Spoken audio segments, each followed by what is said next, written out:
Hi Vinyl community, it's Mike here, and in today's video I'll be showing you some of the stuff I've been listening to in the last few weeks. Some of it is new acquisitions and some of it is stuff that has been in my collection for some time. So without further ado, let's have a look at the first one. And this is a debut album from Natacha Atlas, and it's called Diaspora, as you can see. And I'll show you the full gatefold there. So Natacha Atlas is best known, I think, for her work with Trans-Global Underground. At least that's when she sort of came to prominence. And Trans-Global Underground were sort of very kind of world beat group that they mixed Western rhythms with rhythms from all over the place, but especially from the Middle East. And as I say, this is Natacha Atlas's first solo album, and it came out in 1995. And she was born in Belgium to parents. I think her mother was British and her father was Egyptian. And very shortly, I think, when she was a child, she moved to Northampton. So she grew up in the UK, in Northampton.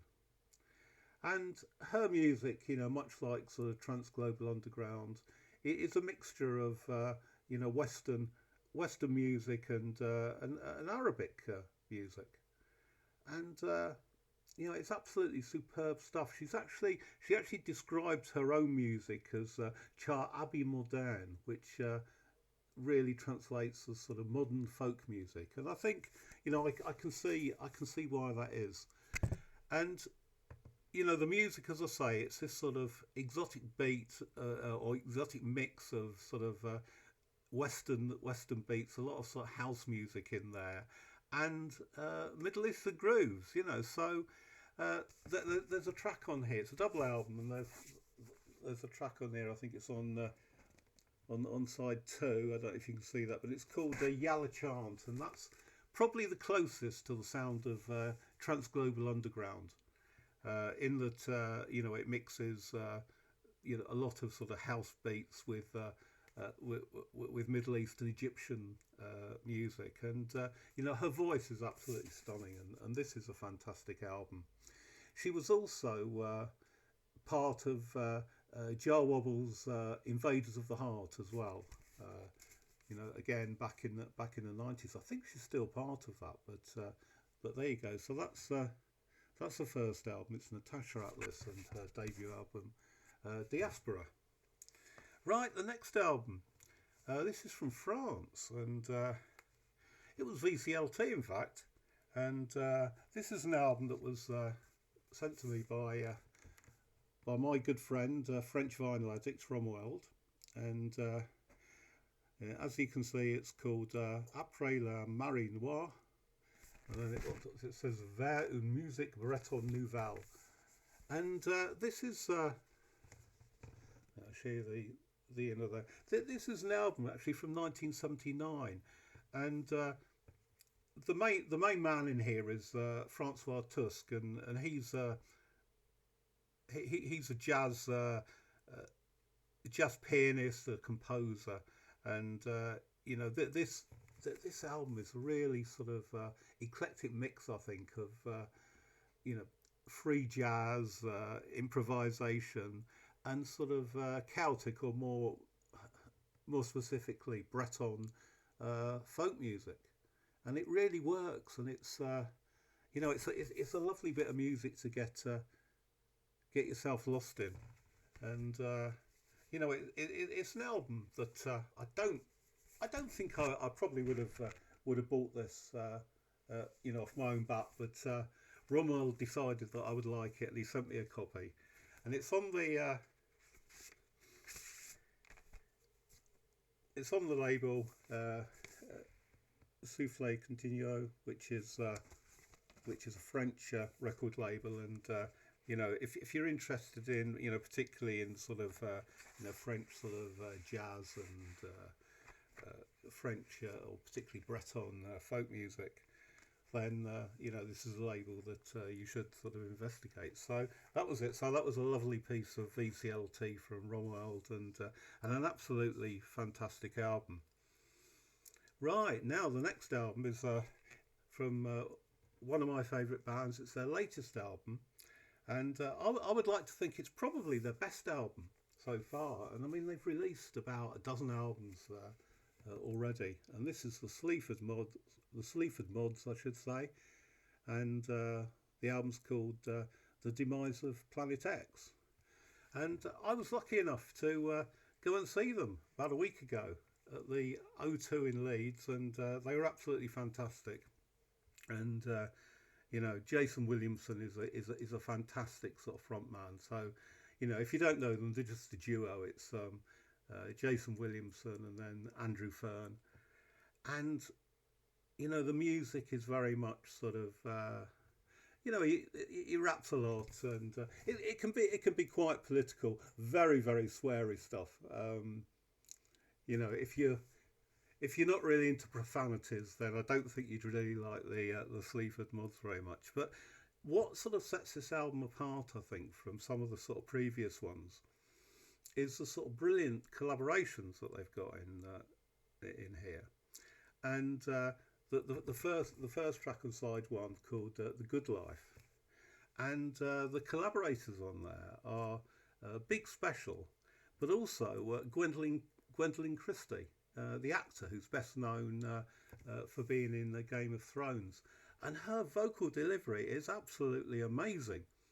I mean, she doesn't do an awful lot, but when she does, it really, you know, she really takes centre stage. It's absolutely brilliant stuff. And then another great collaboration is this one here, Elitist Goat, and that features the New Zealand singer-songwriter Aldous Harding, who's absolutely one of my favourite female singers. So yeah, this is a fantastic album. It was a great gig. The title track, "The Demise of Planet X," is absolutely superb. Megaton was a single. I think it's the first single from this album, and then possibly my favourite track is the last one on side one, and that's "Bad Santa." So yeah, the brilliant Sleaford Mods with a brilliant new album. Right, next one. This is an album from 2016,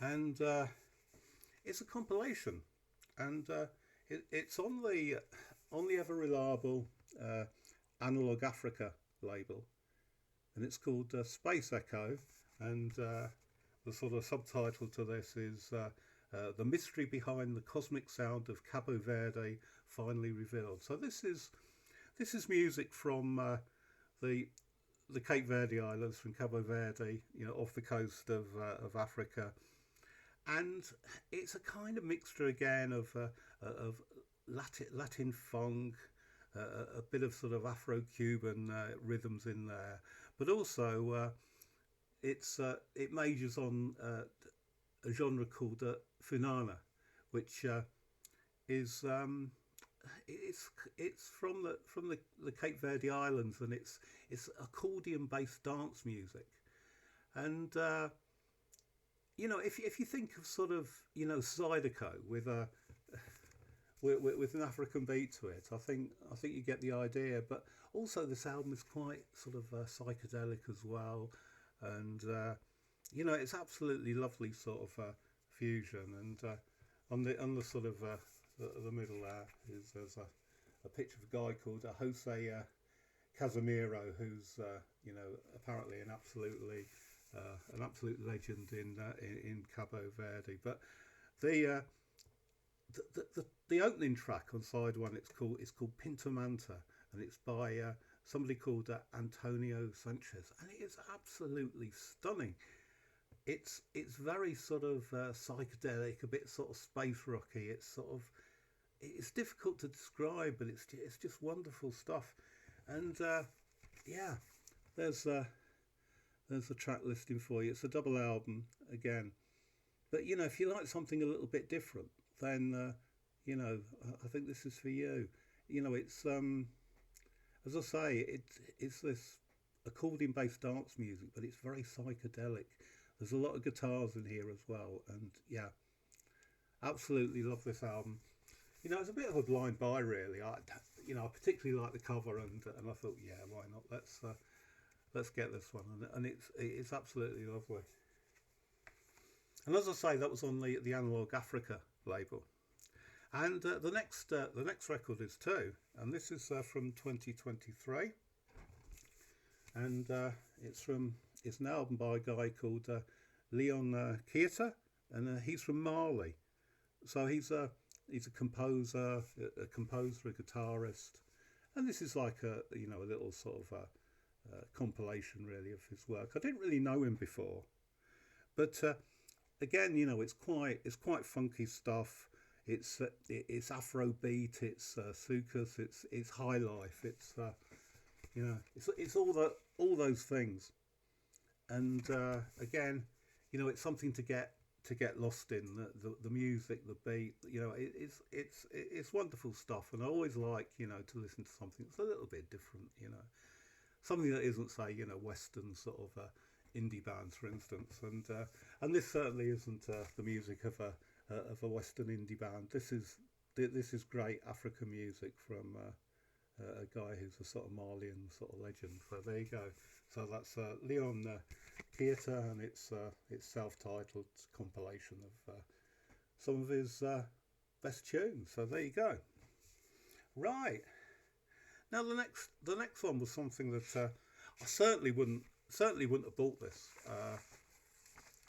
but it was given to me for my birthday. My son gave me this for my birthday, and it's called I Heard It's a Mess There Too, and it's by New York sort of hip hop artist calls himself Aesop Rock. I think his real name is something like well, I wrote it down, Ian Mateus Bonita.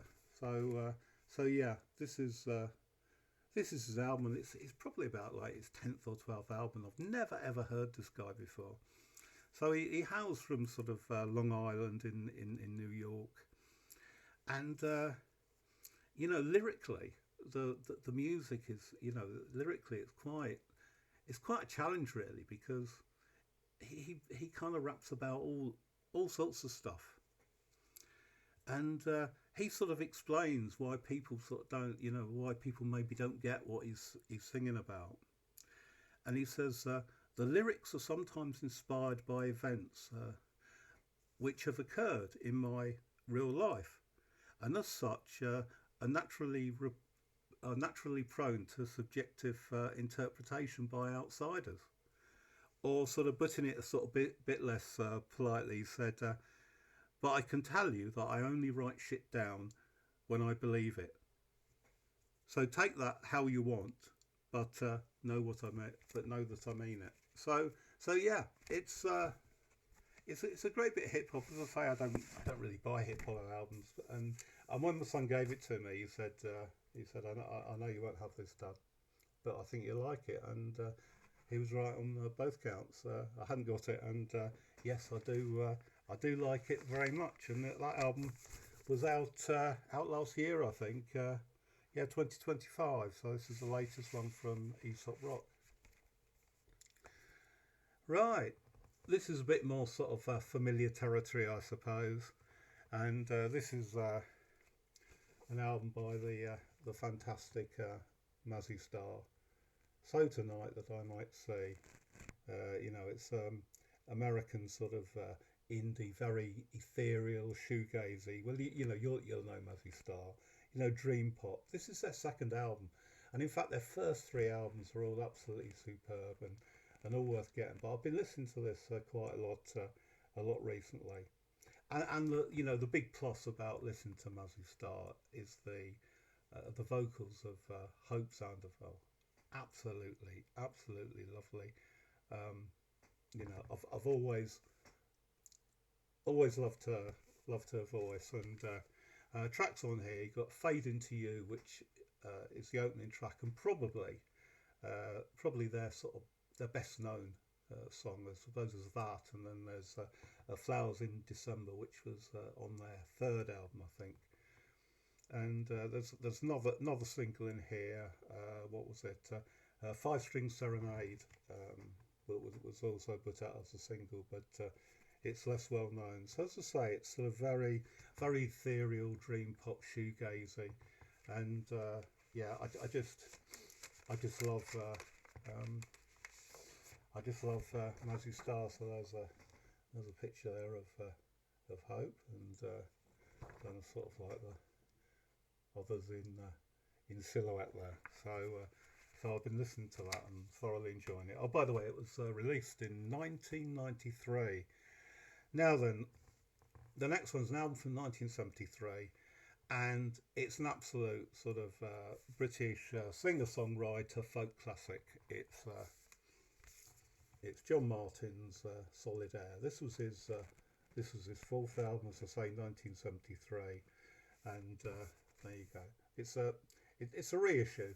It's a reissue, this album. If you want an original, they can be a bit pricey, I think, nowadays. So there you go. There's all the details of everybody on here. So you've got some of the greats of the the British sort of 70s folk revival here. You've got the great Danny Thompson playing double bass. Then a guy called John Bundrick plays various keyboards. Then you've got Dave Mattox, probably best known for being in Fairport Convention on the drums, and his Fairport sort of bandmate Dave Pegg on the electric bass. And the title track here, Solid Air, is absolutely lovely record. But you got Go Down Easy, Dreams by the Sea, May You Never, The Man in the Station, and The Easy Blues. That's side two, and I think side two just edges it for me over side one, which is Solid Air, Over the Hill, Don't Want to Know, and I'd Rather Be the Devil. So it's very much in the realms of sort of American influence, sort of bluesy sort of folk, if you know what I mean. And there's John there, and various other people from the band. And yeah, I mean, this is an album, if you're into the sort of 70s folk revival in the UK, then this album is probably one of the essentials. So that's it. John Martyn's Solid Air from 1973. Now the last one. This is a special album, and this is a 2026 release, and here it is. It's called Bloodline, and it's from a singer-songwriter, and he calls himself Rovia. That's two words, M-O-N, and then R-O-V-I-A, and he's named himself after his city of birth, which is Monrovia in Liberia, and he was rescued by a charity. So he was born, during the vicious bloody civil war in Liberia, and he was rescued by a charity, and he was adopted by a family in America, and he says that if that hadn't happened, he could have ended up as a sort of a boy soldier in this sort of brutal civil war. But his family, I think they started off in Florida, but they went to Tennessee, and he said it was in Tennessee when he sort of first became really sort of interested in music. So this album has sort of folk and hip hop and sort of R&B influences to it, and as I say, it's an absolutely lovely album, and you won't be able to see that, but there's all the lyrics there, and you get a little book, and it's field notes, and it sort of talks about each of the tracks there, and what they're all about, and the title track, Bloodline, is particularly interesting, I think, because he said that he was he grew up obviously, you know, a long way from the place where he was born, you know, halfway across the world. And he said he always thought that you know you'd lose something by sort of by being detached from your roots, that you would lose you'd lose something of yourself. But he says as he's grown older, he's found that, you know, that's not really the case. And you know, this song Bloodline is actually about that, about him, you know, still being an you know, he's still, his roots are in Africa, even though, you know, he spent all but the first 7 years of his life in the United States. So you know, the music, as I say, it's sort of folk, hip hop, R&B influences, but there's also hints of sort of you know, his African heritage here. And yeah, I would recommend this album to anyone. Now, I know there's some of you out there that know about the First Nations Australian, Keanu Nelson, and Keanu Nelson is an absolutely unique, wonderful singer-songwriter from the Northern Territories of Australia, I think. And you know, one or two of us have sort of talked about Keanu. I was introduced to Keanu by Fred, Big Star 1000, and he sent me Keanu's album. I showed the album on my channel on a previous video, and then other people have you know, other people have taken up on that. So I would say, if you've enjoyed Keanu Nelson's debut album, then you will enjoy Monrovia's album. Absolutely superb stuff. And you know, this is the sort of thing that I really hope to find. You know, that something refreshing, something new. And yeah, that's it. So that's about 9 albums, I think, that I've been listening to recently. Most of them are albums that I've only bought in the last month or so. So you know, I hope you like that. If you did, you know, leave me a comment and tell me what you think. And I'll do another video fairly soon, I hope. So until next time, I'll see you. Bye bye. Bye.